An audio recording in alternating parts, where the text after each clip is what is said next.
Good morning.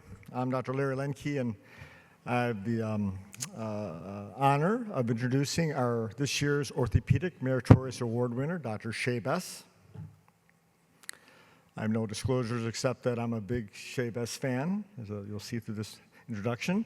So Shay was raised in Colorado and actually was a Colorado All-State football player, which he continued that at Columbia University, New York. He played football there as well.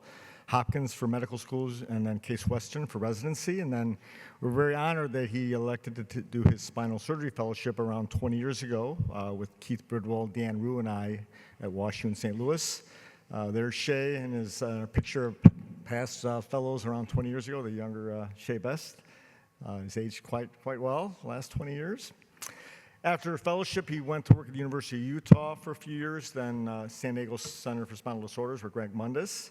Then went back to Colorado at the Rocky Mountain Hospital for Children. We established a pediatric spinal deformity service there. When I went to New York, he followed me for a brief period of time. We went the same year. And I stayed, and he decided that he wanted to go back to Colorado, which he did, setting up the Denver International Spine Center. And also, very importantly, he's worked quite closely with the HCA, the Hospital Corporation of America, as the National Medical Director for Spine, where his administrative talents obviously have been groomed in that very high-level position. Unless you've lived under a rock the last 15 years or so, you will well know that the International Spine Study Group was founded and has been really presided over by Shay Bess since February 2010. I really call him the CEO of ISSG really the past 15 years, and there's been an incredible and really indescribable amount of administrative, organizational leadership work done by Shay to create and maintain this group. And really, not many spine surgeons would have had the passion, expertise, and skill set to not only coordinate this organization, lead the surgeons involved, but also drive the substantial industry support to make this group productive and successful.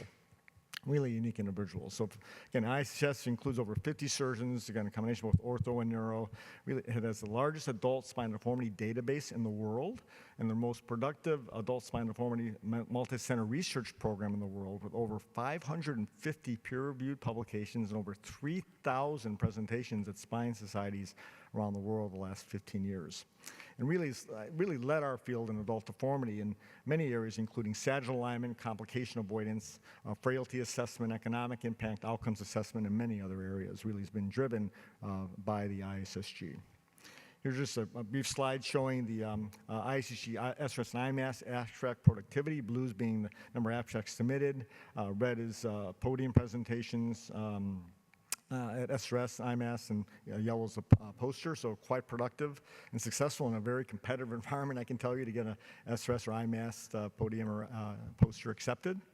Again, a minimum sightings of one ISSG paper, over 6,200 since 2010, and an H-index that would basically be an envy of most academic departments in this country of 65, so quite impressive productivity, academic productivity.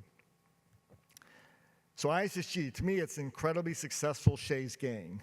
Shay has people who admire him, like myself, his colleagues, and what I wanted to do, honestly, is just me kind of express my gratitude and admiration for Shay, but let other people who you're well aware of do that at the same time. So I've got three people you're quite familiar with. We'll begin with Chris Ames to express his gratitude to Shay. If I can have the video run, please. Shay, congratulations. You deserve it, man. Thank you so much for everything you've done for us over the last 13 years or so since I've been part of the ISSG. We definitely couldn't do it without you. It's a difficult task, herding all the cats, and we really appreciate it. Congratulations. Next, we hear from Justin Smith from UVA. Shay Bess has been instrumental in the ISSG. I don't think anyone could have led the ISSG and built it up into what it is today, and like Shay Bess has. It's a thriving group that produces research and has advanced the field substantially. Shay Bess has been the tireless leader of this group to corral a group of spine surgeons. You can imagine how difficult that is with all the personalities. And he's brought all of us together, and we've all worked together to help advance the field in cervical deformity and thoracolumbar deformity. Shay Bess, you are the best. There's nobody else who could have done this, and congratulations on getting this award. And lastly, the big dog of adult deformity surgery, both orthopedic and neurosurgery, Dr. Chris Shaffrey. You know that through the years there have been so many different attempts to do registry efforts and study groups, and what Shay Bess has meant is that his drive and leadership has resulted in the ISSG being enormously successful and impactful in the world of spine surgery. And what's happening is there's been lots of other groups with what you would think of with good leaders, but Shay has had the determination, skill, and drive and intelligence to be able to go and to drive this group and to bring it where it is today. So Shay's personal efforts, I think, has impacted complex spine surgery probably more than any single individual with his work through the ISSG. Lastly, I want to recognize Shay's family, his lovely wife, Catherine, and his handsome and very sporty son, Rowan. Chip off the old block there, but especially in football.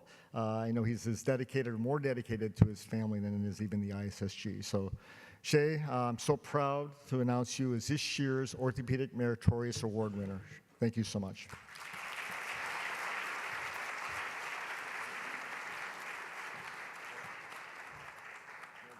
Thanks, Larry. I appreciate it.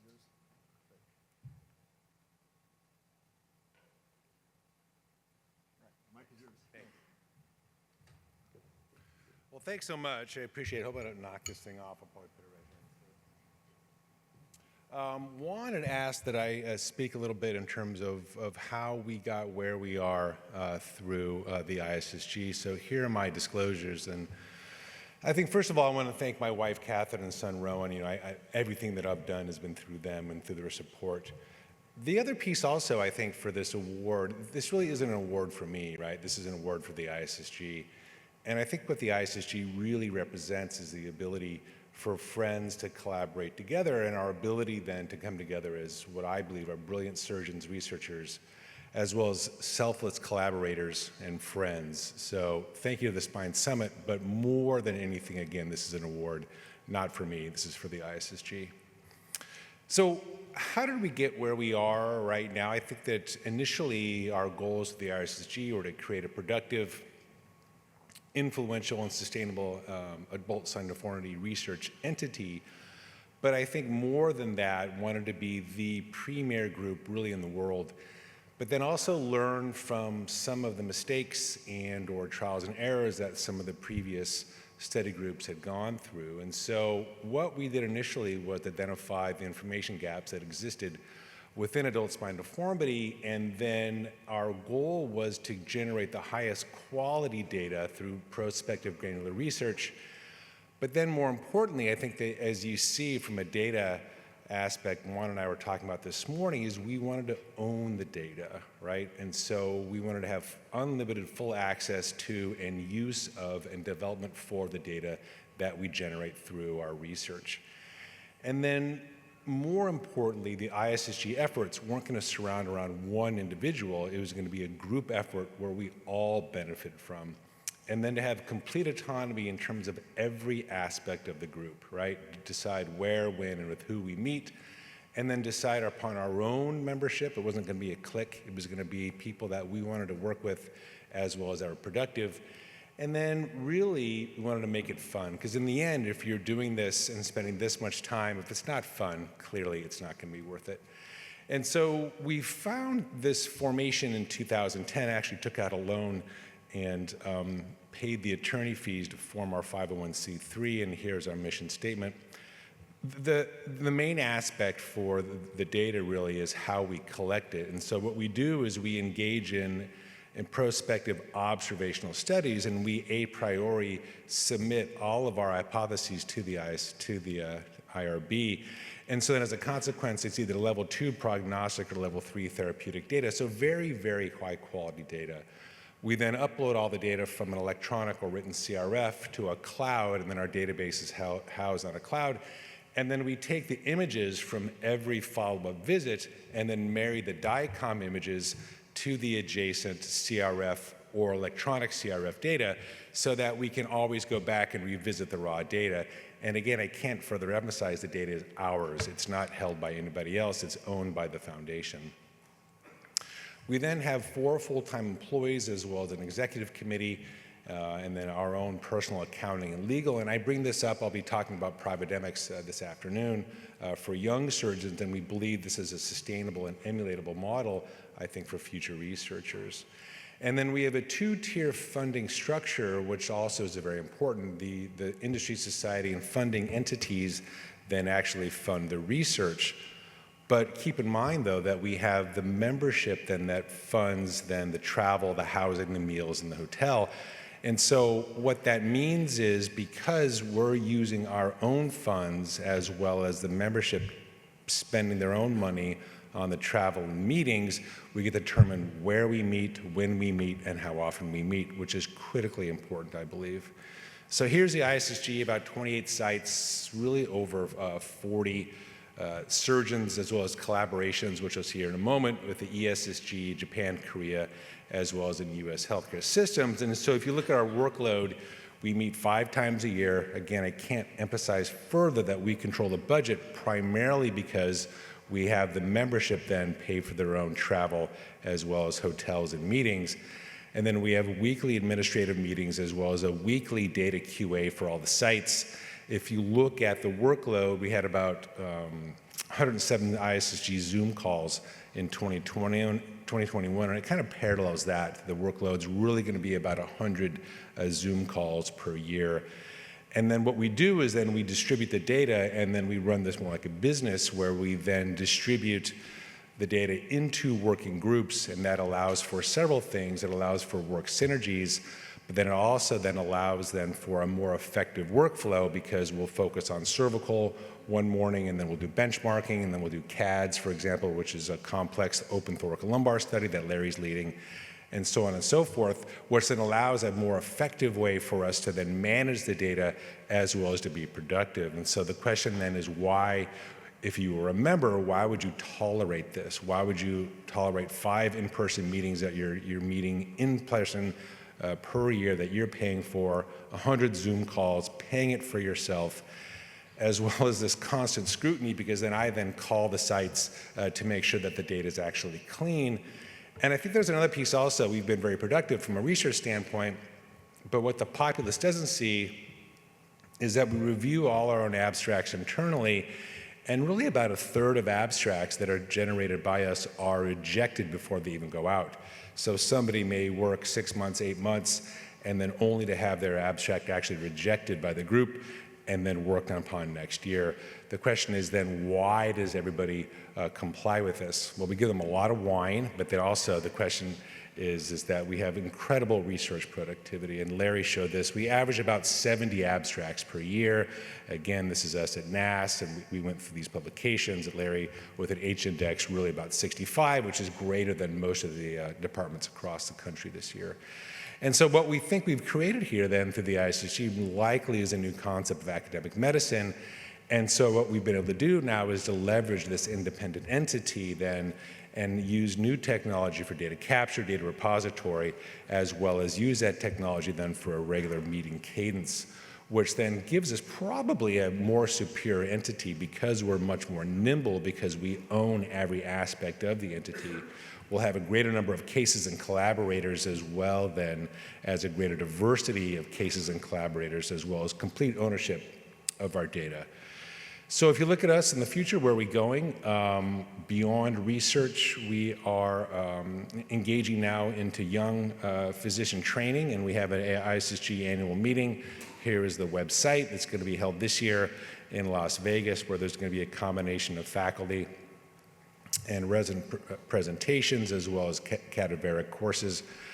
And then also the ability then to do some networking for fellowships and then employment, as well as highlight new technologies. And this has typically been held only for ISSG residents and fellows within the group, but we're opening it this year to select sites outside, which I believe is a really good way, I think, for us to change not only new surgeons and upcoming surgeons, but also the next generation of clinical scientists, which I believe is extremely important.